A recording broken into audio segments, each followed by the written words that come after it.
Às 8h55 daquela manhã, quando o sol ainda batia dourado nos vidros do arranha-céu mais arrogante de Brasília, um simples comando invisível percorreu os servidores da Stratosphere Solutions e derrubou tudo. Em um único segundo, a empresa que movimentava bilhões mergulhou em silêncio absoluto. Telas pretas, alarmes internos piscando, executivos entrando em pânico enquanto um número, cruel e impiedoso, começava a ecoar pela mente de todos. R$ 1 milhão perdidos por minuto. Cada 60 segundos valiam o salário anual de dezenas de funcionários. E ninguém, absolutamente ninguém, sabia o que estava acontecendo. No centro desse caos, no topo do edifício, o CEO Henrique Costa caminhava em círculos, rosnando ordens, buscando culpados como quem caça sombras. Os especialistas, chamados às pressas, tropeçavam em teorias contraditórias enquanto tentavam fingir controle. Mas o que ninguém imaginava era que a única pessoa capaz de salvar tudo aquilo não tinha crachá, nem título, nem sequer idade suficiente para entrar ali sem acompanhamento de um adulto. A peça-chave desse enigma usava tênis gastos, carregava um elástico segurando um rabo de cavalo loiro e tinha apenas 10 anos de idade. Antes que todos conhecessem seu nome, antes que qualquer um suspeitasse de sua importância, Emília Alves estava apenas acompanhando a mãe, Lúcia, durante o turno de limpeza. O prédio ainda adormecia quando elas chegaram às 5 da manhã, como sempre, invisíveis aos olhos daqueles que acreditavam controlar o mundo. Enquanto a mãe recolhia lixeiras e organizava mesas de vidro, Emília observava padrões. Ela não sabia evitar, era seu instinto. Telas acesas, luzes piscando, códigos que via de relance enquanto arrumava fios soltos por puro incômodo visual. O tipo de atenção que ninguém valorizava, até o dia em que tudo dependesse dela. E esse dia havia chegado. Quando as luzes começaram a oscilar e os primeiros gritos ecoaram pelos corredores corporativos, Emília percebeu algo que passou despercebido pelos maiores especialistas contratados a peso de ouro. Aquilo não era uma simples falha. Era um ataque duplo, algo sofisticado, meticuloso, arquitetado por alguém que conhecia o prédio, os sistemas e cada fraqueza escondida ali dentro. Um predador silencioso avançando enquanto todos batiam cabeça, tentando reparar um problema que mudava de forma a cada minuto. O detalhe perverso é que, enquanto o mundo caía, uma cena pequena e aparentemente relevante acontecia na sala de conferências. O CEO, exasperado, lombou da menina que ousou sugerir o que enxergava. Riu dela, desdenhou da filha da faxineira e, com desprezo, soltou a frase que mudaria tudo. Salve minha empresa e eu te dou 100 milhões de reais.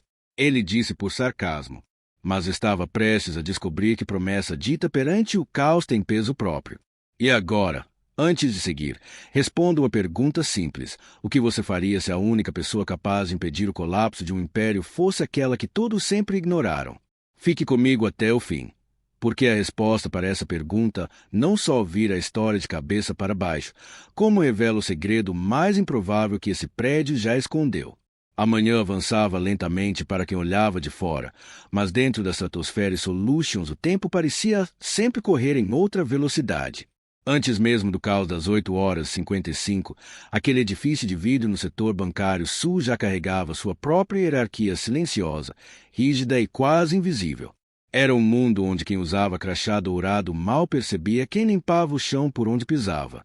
E é dentro desse ecossistema, engessado, polido, implacável, que nossos personagens se revelam, cada um com suas ambições, medos e marcas profundas. Emília Alves chegava ao prédio todos os dias antes do amanhecer, não por obrigação, mas porque não tinha com quem ficar enquanto a mãe trabalhava. Aos 10 anos, ela já carregava uma curiosidade que ultrapassava qualquer manual, uma fome de entender como as coisas funcionavam por trás das superfícies brilhantes que impressionavam executivos, mas se para ela eram apenas mais um quebra-cabeça. Bastava observar por alguns segundos o padrão das luzes dos servidores, as falhas do sistema de refrigeração, o ritmo com que os elevadores respondiam aos comandos, e algo dentro de sua mente começava a conectar pontos invisíveis. Era como ouvir uma música que ninguém mais percebia. A herança silenciosa do avô. Samuel Alves, um codificador de guerra que nunca ganhou reconhecimento, mas que deixou para neto uma sensibilidade rara para identificar ordem dentro do caos. Lúcia, sua mãe, sabia do talento da filha, embora não compreendesse totalmente. Trabalhadora incansável, Carregava nos ombros o peso de manter tudo funcionando em casa e no prédio. Passava pano onde executivos derrubavam café sem notar, recolhia lixos cheios de relatórios confidenciais e caminhava com uma dignidade que não precisava ser anunciada. Seu maior orgulho era a filha, e seu maior medo era que o mundo fosse cruel demais para alguém tão brilhante e tão jovem. Ainda assim, todos os dias ela segurava firme a mão de Emília ao entrarem juntas pela porta de serviço, repetindo mentalmente que a educação seria a ponte para uma vida diferente. Guardava em um envelope amarelado as economias para o futuro acadêmico da filha, mesmo que soubesse que aquele envelope sempre enchia devagar demais. Do lado oposto da pirâmide corporativa estava Henrique Costa, o CEO. Um homem que atravessava os corredores como se o prédio lhe pertencesse e, de certa forma, pertenciam a ele mesmo as decisões que mudavam o destino de centenas de funcionários. Henrique tinha olhos cinza que pareciam julgar antes mesmo de escutar, e uma postura tão polida quanto o brilho de seus sapatos. Era frio, objetivo, movido pelo resultado e pelo status. Parecia estar sempre acima da turbulência humana que envolvia seus funcionários, como se nada realmente pudesse tocá-lo. Mas por trás da frieza existia uma história antiga, algo que ele mesmo mantinha trancado no fundo da memória. Um homem simples que, décadas antes, lhe estendera a mão no momento certo. Um detalhe que só voltaria à tona quando tudo estivesse prestes a desmoronar. Marcos Silva, o CTO, vivia entre duas máscaras. Para o mundo corporativo, era o cérebro técnico da empresa, competente, calculista, indispensável. Mas por trás do discurso impecável havia um ressentimento corrosivo. Ele não suportava ser subestimado por Henrique. Tampouco engolia o fato de nunca ter sido cogitado para a presidência. O rancor que carregava crescia silenciosamente, como um vírus adormecido, pronto para atacar no momento certo. Movido por ambição e insegurança, Marcos analisava tudo e todos como peças de um tabuleiro gigante, sempre avaliando quem poderia ser usado e quem deveria ser descartado. Para ele, hierarquia era um jogo, e ele pretendia vencer custasse o que custasse. No meio dessas figuras, havia Beatriz, a assistente executiva, invisível para alguns, indispensável para outros. Era ela quem via o que ninguém mais via. As falas atravessadas de Henrique, as decisões suspeitas de Marcos, o desespero silencioso dos funcionários de base. Apesar de subestimada, carregava uma coragem discreta e um senso de justiça que, mais tarde, se tornaria decisivo. Tinha um olhar atento para quem, como ela, era tratado como peça descartável. Foi por isso que notou Emília desde cedo, uma criança que parecia farejar padrões com a mesma facilidade com que outros respiram. E havia ainda Jorge, o segurador noturno, homem idoso, gentil e quase um guardião invisível daquele edifício.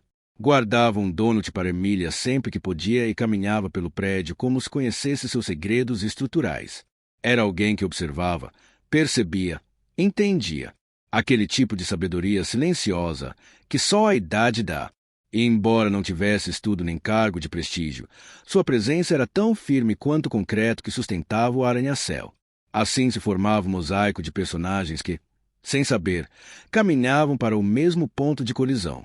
Cada um deles, com seus traços, dores e ambições, estava prestes a ser arrancado de sua rotina e jogado dentro de um dia que mudaria tudo. E no centro desse tabuleiro desigual, uma menina que ninguém levava a sério estava prestes a provar que o valor de uma pessoa não se mede pelo andar em que ela trabalha. Às 8h55, quando o relógio digital na parede do 50º andar marcou o minuto exato, o prédio inteiro pareceu prender a respiração. Primeiro, as telas piscavam como lâmpadas prestes a queimar. Depois, uma onda silenciosa percorreu cada andar, desligando servidores, travando terminais, derrubando operações. Em segundos, a Stratosphere Solutions, orgulhosa por seu time impecável, mergulhou em escuridão tecnológica. O chão vibrava levemente com o ronco abafado dos geradores de emergência tentando compensar o colapso, mas nada respondia. Em vez de luzes, apenas reflexos fantasmagóricos dos monitores apagados. A notícia se espalhou como um incêndio. No 50º andar, executivos correram para fora de suas salas, encarando telas inertes com expressões que variavam de incredulidade a puro desespero. Cada minuto significava R$1 milhão evaporando, contratos rompidos, clientes furiosos. O som dos toques de emergência, das notificações de falha e das conversas atropeladas criou um ambiente caótico, quase ensurdecedor. Em meio à confusão, Henrique Costa pareceu feito um general furioso. Ordenava, cobrava, exigia explicações, mas ninguém tinha respostas.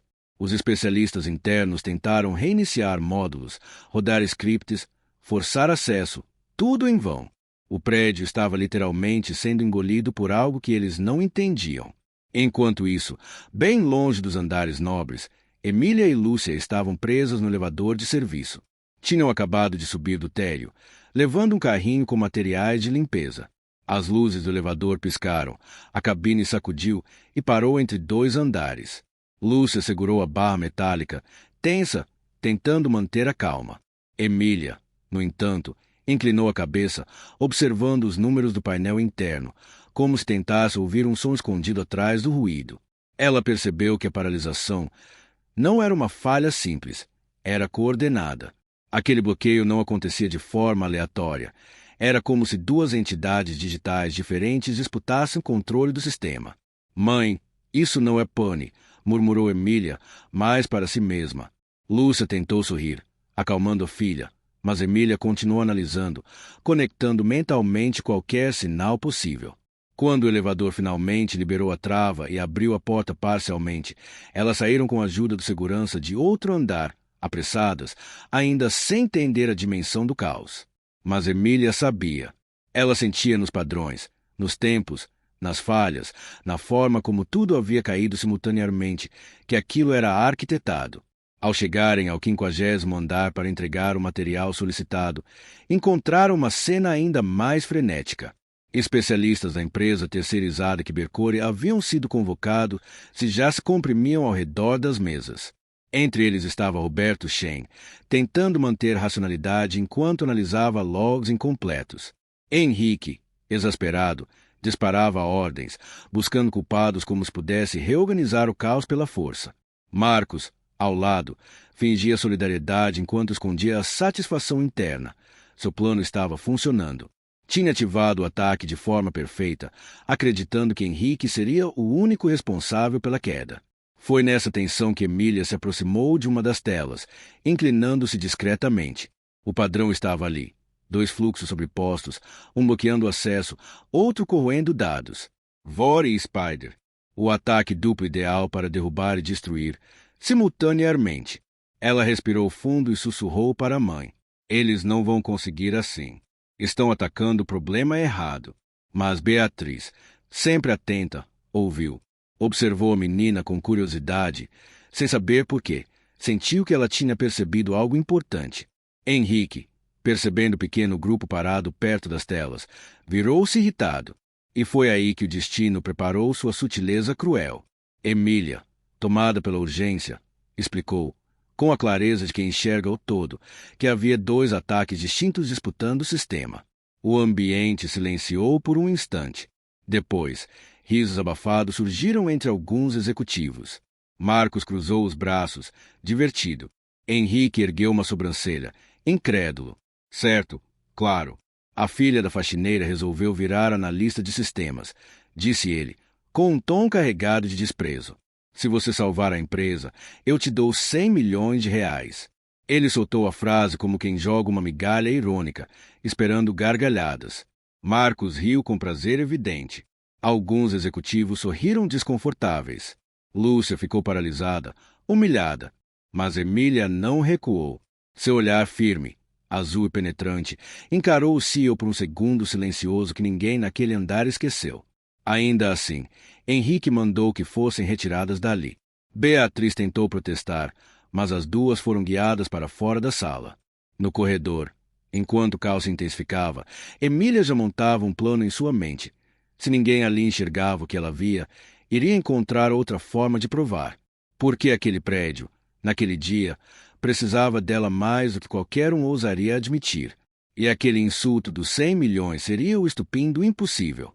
O corredor externo ao 50º andar parecia outro mundo comparado à tempestade que acontecia dentro da sala de conferências.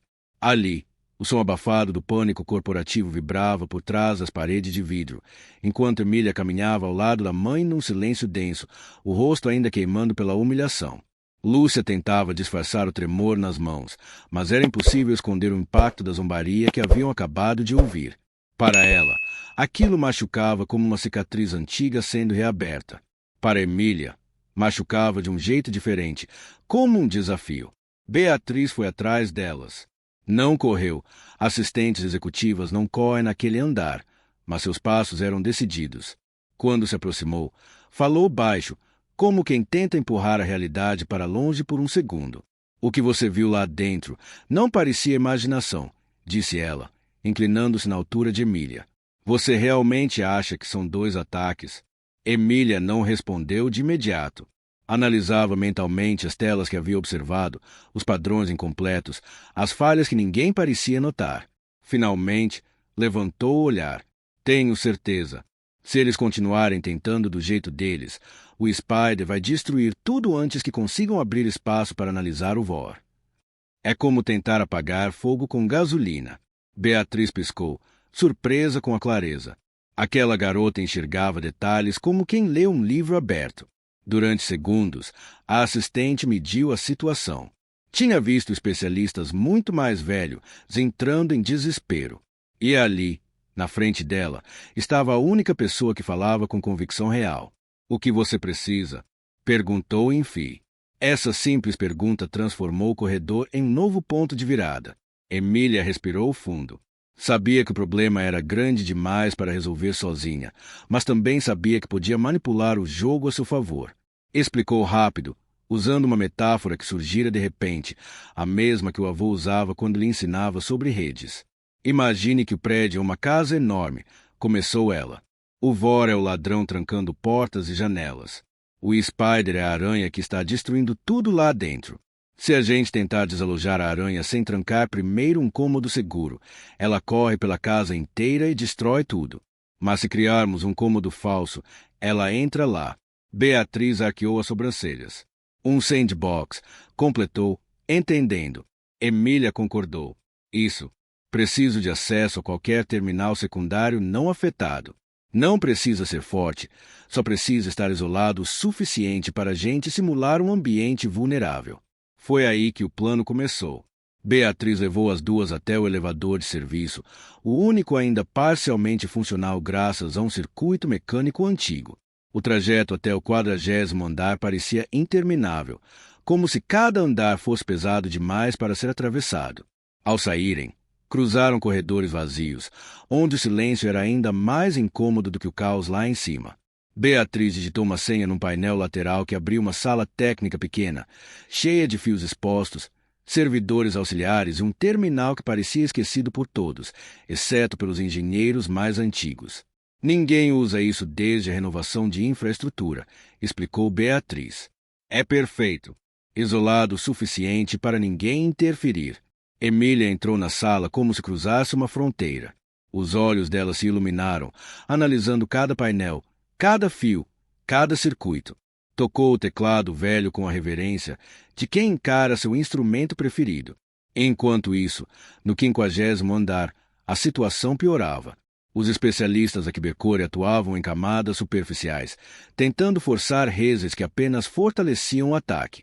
Marcos, discretamente, alimentava o pânico, sugerindo hipóteses inúteis, tudo calculado para prolongar o caos e empurrar Henrique contra a parede. Era um jogo psicológico, movido à ambição, e ele estava vencendo. Mas o jogo estava prestes a ganhar uma peça inesperada. No 40º andar, Emília começava a trabalhar. Não tinha softwares sofisticados à disposição, então improvisava. Seus olhos percorriam logs incompletos, linhas corrompidas, vestígios do ataque. Aos poucos, tecia um mapa mental do comportamento do Spider. Ele se movia como uma criatura nervosa, destrutiva, mas previsível em seus impulsos. Ia atrás de fluxos quentes, de atividades recentes, de arquivos acessados. O truque era atraí-lo para um habitat falso que parecesse vulnerável, mas que fosse controlado. Lúcia observava, inquieta, confusa e orgulhosa. Não entendia como a filha conseguia decifrar aquele emaranhado digital, mas reconhecia nos olhos dela o foco feroz que Samuel tinha quando reparava rádios velhos. Era o mesmo brilho, o brilho do impossível sendo alcançado. Só mais alguns segundos, murmurou Emília, digitando rápido. E então, em uma jogada genial, ela usou logs antigos da ventilação do prédio. Sim, arquivos de VAC, completamente negligenciados pela equipe de segurança, para simular atividades críticas. Aquilo fez o Spider acreditar que havia encontrado um alvo valioso e exposto. Ele entrou, disse Emília, com a voz quase trêmula de adrenalina. O sandbox estava ativo. O predador digital estava preso. Enquanto isso, no topo da torre, Roberto Che notou algo inesperado surgindo nos gráficos, um consumo estranho, concentrado, mas milagrosamente estável. Algo que nenhum especialista havia criado. Espera, isso aqui parece uma contenção, murmurou, franzindo o senho. Naquele instante, sem saber, descobriu o primeiro rastro do trabalho de uma menina de 10 anos no meio do edifício. E assim, enquanto o prédio inteiro afundava em pânico, uma criança, invisível para a alta cúpula, acabava de executar a ação mais inteligente de todo o dia. E estava apenas começando. O 50º andar já não parecia uma sala de comando, parecia um navio afundando em tempo real. O termômetro de perda financeira piscava na tela principal, assustador, implacável, aumentando como um contador de bomba-relógio. R$1 milhão por minuto. Depois de 6 horas, os números já estavam tão altos que ninguém ousava verbalizar. Executivos discutiam entre si. Especialistas a Quebercores suavam diante de telas que insistiam em permanecer vermelhas e Henrique, com o rosto tenso e pálido, tentava se agarrar ao que estava de autoridade. Foi exatamente nesse momento que Roberto Che notou a anomalia, uma curva suave, estável, destoando do caos no restante dos gráficos. Ele se aproximou da tela com a testa franzida, ampliando logs, testando portas de acesso, tentando identificar de onde vinha aquela atividade tão precisa. Quem fez isso? Murmurou, mais para si do que para a equipe. Aquela não era a assinatura de nenhum dos analistas presentes. Era como se alguém tivesse criado manualmente uma zona de contenção, um padrão tão limpo e engenhoso que parecia ter sido tecido à mão. Roberto, experiente demais para ignorar coincidências, sentiu uma pontada de intuição subir pela espinha. Senhor Costa, chamou ele, cauteloso, acho que alguém está segurando a propagação do Spider. Henrique virou-se, exausto e feroz. Marcos, atrás dele, empalideceu por um segundo, mas recuperou a compostura rápido demais para alguém inocente. Quem? Perguntou o CEO. Roberto hesitou. A resposta não estava na tela, mas algo naquele padrão era diferente. Orgânico, improvisado, quase infantil, mas genial. Como se tivesse sido feito por alguém que não seguia o fluxo tradicional dos especialistas, mas que via códigos como se fossem desenhos. Eu não sei, admitiu Roberto. Mas seja quem for, está ganhando tempo para nós. Henrique apertou os olhos, desconfiado. Marcos inclinou-se no ouvido dele, fingindo apoio. Deve ser um resquício do sistema antigo. Logs mortos. Nada que importe. Mas Roberto não acreditava naquela explicação. Enquanto eles discutiam, no 40º andar, Emília finalmente deixava o terminal respirar. O Spider estava preso no sandbox, engolindo dados falsos como uma fera hipnotizada. O arsenal digital criado por Marcos para destruir a empresa estava, pela primeira vez, sob controle. Houve um momento de silêncio, um breve suspiro de vitória. Mas Emília sabia, aquilo era apenas metade do problema. O VOR ainda está ativo, disse, levantando os olhos para Beatriz. Ele é o verdadeiro bloqueio. O Spider só faz barulho. O VOR é o cadeado. Beatriz engoliu seco. Então ainda dá para tudo desmoronar? Dá. Se ele ativar a Logic Bomb, respondeu Emília, com a voz calma demais para uma criança de 10 anos. E se eu fosse ele, ativaria quando o desespero estivesse no auge lá em cima. Ela tinha razão. No 50º andar, o clima esfarelava rapidamente. Os sistemas internos começaram a emitir alertas novos, indicando que o VOR estava preparando sua fase final. Um ataque destrutivo, irreversível. Quando Marcos viu os primeiros sinais dessa transição, um sorriso pequeno e satisfeito escapou de seu controle, E foi exatamente isso que chamou a atenção de Beatriz quando ela retornou para o topo para observar o que estava acontecendo. Ela o encarou por um segundo longo demais. Marcos percebeu, mas ignorou. Henrique, por sua vez, estava à beira de um colapso emocional. Caminhava de um lado para o outro, a mão no cabelo, a respiração pesada. Não faz sentido. Esbravejou. Nada funciona. Os melhores do país estão aqui. E então Roberto finalmente teceu a conclusão que vinha amadurecendo por minutos. Aquela contenção não veio de nenhum sistema antigo, disse ele, firme. Foi criada agora. Alguém dentro do prédio fez isso. Alguém que não está no nosso time. Henrique girou para ele, incrédulo. Quem seria capaz de? Mas antes que pudesse terminar a frase, a porta se abriu abruptamente. Beatriz surgiu na entrada, com o rosto marcado pelo cansaço, mas os olhos acesos por convicção. Sei quem foi, disse ela. Henrique sentiu o estômago gelar, sem saber por quê. Quem? Beatriz respirou fundo. A menina. Silêncio absoluto. Os especialistas pararam. Os executivos pararam. Até o contador de perda financeira parecia ter parado por um segundo. Que menina?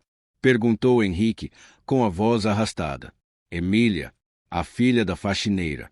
Ela prendeu o Spider. Sozinha. As reações foram imediatas. Incredulidade, choque, escárnio abafado. Marcos apertou os punhos. Roberto, ao contrário, sentiu algo parecido com alívio. Finalmente fazia sentido. Tragam ela, ordenou Henrique, sem saber se era desespero ou instinto. Beatriz já estava pronta para conduzir. No 40º andar, quando a porta se abriu e Emília viu Beatriz entrar com urgência, ela entendeu. O momento chegará. Lúcia segurou a mão da filha, aterrorizada. Eu não sei se deixo você ir. Emília tocou a mão da mãe com carinho. Eu preciso terminar, mãe. Senão nada do que fiz vai importar. Quando elas subiram juntas para o 50º andar, a tensão no prédio era quase física. O ar parecia mais pesado. O ataque estava prestes a entrar na fase final. E ao entrar na sala de conferências, Emília, pequena, de tênis surrados e rabo de cavalo, parou diante de todos aqueles adultos poderosos, desesperados. E foi nesse exato instante que o confronto começou a respirar. O clímax se aproximava, inevitável, como o último segundo antes do impacto. O silêncio no 50º andar era tão denso que parecia ter peso próprio. Todos os olhares, descrentes, desesperados, exaustos, pousaram sobre a criança que atravessava a sala de conferências escoltada pela mãe e por Beatriz. Emília caminhava com passos pequenos, mas firmes, olhando para o chão apenas até chegar perto da mesa central. Ali, levantou o rosto e encarou o caos. Telas piscando em vermelho, logs fragmentados, alertas sucessivos avisando da ativação iminente da lógica destrutiva que transformaria todo o sistema em cinzas digitais. Henrique Costa, o CEO, estava diante dela, o mesmo homem que havia rido, lombado, humilhado. Agora, porém, havia algo novo em seu olhar, medo. Um medo que deixava de ser arrogância ferida para se transformar em desespero sincero. Então é você, disse ele, tentando recuperar a autoridade. Sem sucesso. A menina dos 100 milhões. A voz saiu rouca, hesitante. Emília não respondeu à provocação. Apenas estendeu a mão, pedindo passagem para se aproximar do laptop de Roberto. Preciso ver os logs completos, disse ela, com uma seriedade que calou todos ao redor. Roberto empurrou a cadeira, respeitoso.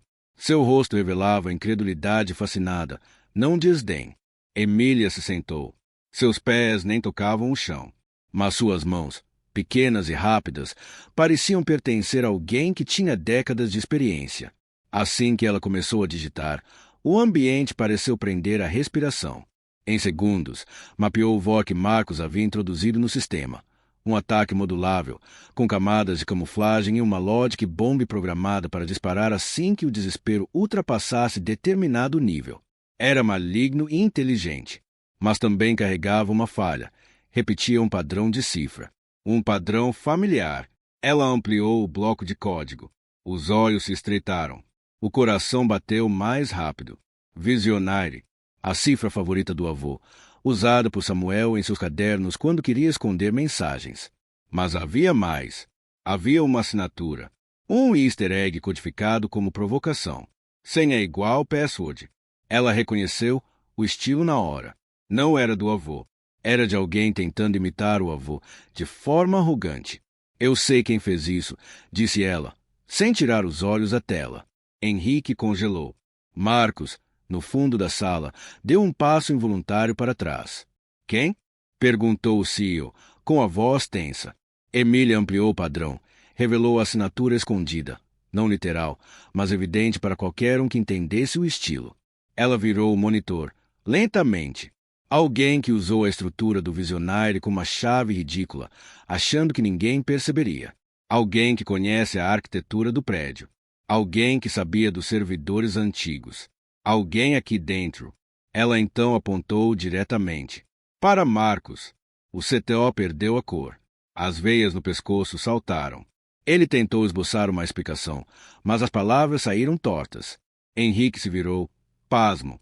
É impossível, balbuciou o CTO. Essa menina não sabe o que está. Ela sabe, interrompeu Roberto, sem hesitar.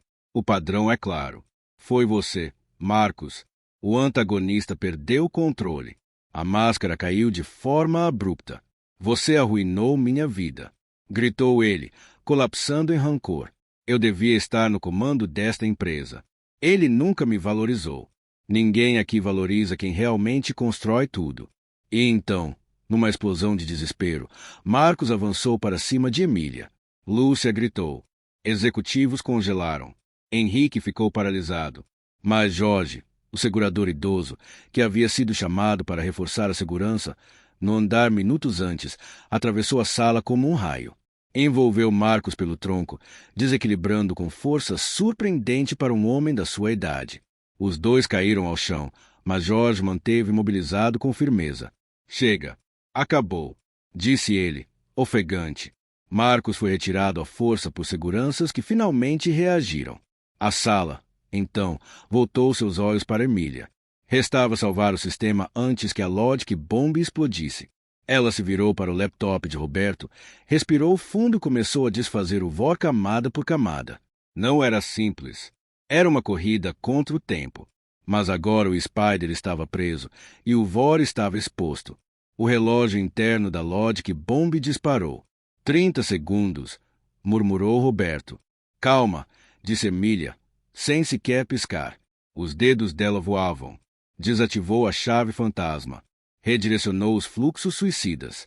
Cortou a raiz. Digitou a última linha. Enter. O sistema piscou. O vermelho virou laranja. Depois amarelo. Depois verde. Os servidores recomeçaram a roncar. O ticket financeiro voltou a subir. Telefones começaram a tocar. O prédio reviveu num impacto sonoro que arrepiou todos na sala. Henrique, atônito, deixou cair a pasta que segurava. Lúcia começou a chorar, silenciosa. Roberto sorriu, incrédulo. E Emília soltou um suspiro pequeno, cansado, mas vitorioso. Ela havia salvado a empresa. Sozinha. E agora, faltava apenas uma coisa. A redenção, ou silêncio, do homem que havia prometido 100 milhões. O caos tinha terminado, mas a tensão emocional ainda pairava no ar como uma tempestade que não sabia se ia embora ou apenas recuava para voltar depois. O 50º andar parecia outro lugar. Os alertas haviam silenciado, os monitores agora exibiam gráficos estáveis e o auditório improvisado estava tomado por uma mistura de exaustão, alívio e vergonha. Sobretudo de Henrique Costa, o CEO, que encarava Emília com o mesmo olhar de quem tenta decifrar um enigma que desmonta todo o seu ego. Emília, porém, não parecia interessada em humilhar ninguém. Ela estava mais preocupada com o fato de seu cabelo estar todo bagunçado e de a mãe não ter deixado ela comer o chocolate que estava guardado na bolsa porque tinha coisa mais importante acontecendo. Importante para quem? Pensava ela. O sistema estava salvo. O prédio estava funcionando e ela estava morrendo de fome. Henrique respirou fundo, ajeitou o paletó e caminhou até ela com passos lentos e cuidadosos. A sala inteira acompanhou, como se ele estivesse atravessando uma corda bamba sobre um precipício. Emília, começou ele, com uma voz que até tentava soar firme, mas falhava miseravelmente. Eu devo agradecer. Você, literalmente, nos salvou. Ela deu de ombros. Eu só reparei no que estava errado, respondeu, como se estivesse explicando uma simples tarefa de escola. Henrique engoliu seco. A menina realmente não fazia ideia do impacto do que havia feito. Bem, disse ele, tentando recobrar alguma postura. Acredito que agora tenhamos que falar sobre aquela promessa. A sala inteira esticou o pescoço. Até os seguranças, até Roberto, até o zelador lá no canto. Todos queriam saber. Os famosos 100 milhões. Emília ergueu uma sobrancelha, quase divertida. Ah, aquilo? Disse ela. Eu achei que o senhor estivesse brincando. Adultos fazem essas brincadeiras o tempo todo. Henrique corou instantaneamente. Não podia admitir que sim. Era uma bravata impulsiva. Claro que eu... Ele tropeçou nas palavras. Bem, veja, Emília, talvez possamos pensar em algo mais prático. Um fundo de estudos, uma bolsa vitalícia, tecnologia, mentoria, acesso à empresa. Ela o interrompeu, inclinando a cabeça. Posso escolher uma coisa. Todos aguardaram. Quero um notebook decente. Um bom. Nada desses que travam quando abrem mais de 10 abas. A sala ficou em silêncio por 2 segundos. Depois, algumas risadas vazaram. Roberto quase engasgou, aliviado. Lúcia colocou a mão na testa, tentando lidar com o pragmatismo da filha. Henrique sorriu de um jeito quase humano. Isso eu posso cumprir, disse ele, estendendo a mão. Emília apertou a mão dele, mas em seguida completou. Ah, e quero o chocolate que está na bolsa da minha mãe. A sala explodiu em risos, o tipo de riso nervoso, alegre e livre, que só aparece quando se percebe que o pior já passou. Marcos, agora detido, foi escoltado para fora. Roberto fez uma reverência brincalhona para Emília. Jorge, o segurança idoso, deu um tapinha no ombro dela e murmurou. Se eu tivesse seu cérebro aos 10 anos, menina, hoje eu era ministro. Quando tudo finalmente se acalmou, enquanto as pessoas se dispersavam, alguém perguntou. E aí, Emília, vai querer trabalhar com isso no futuro? Ela deu um sorriso torto. Talvez. Mas antes quero terminar meu projeto de ciência. É sobre minhocas bioluminescentes. Acho bem mais divertido. E assim, entre caos, talento e chocolate finalmente liberado, encerrava-se o dia mais improvável da história daquela empresa. E se você curtiu essa história, ficou curioso com cada virada e chegou até aqui, então já sabe. Inscreva-se no canal, deixe seu like e ative o sininho. Tem muito mais histórias vindo por aí, algumas tão malucas quanto esta, ou até mais. Por quê? Convenhamos, quando o improvável acontece, a gente sempre quer ver o que vem depois.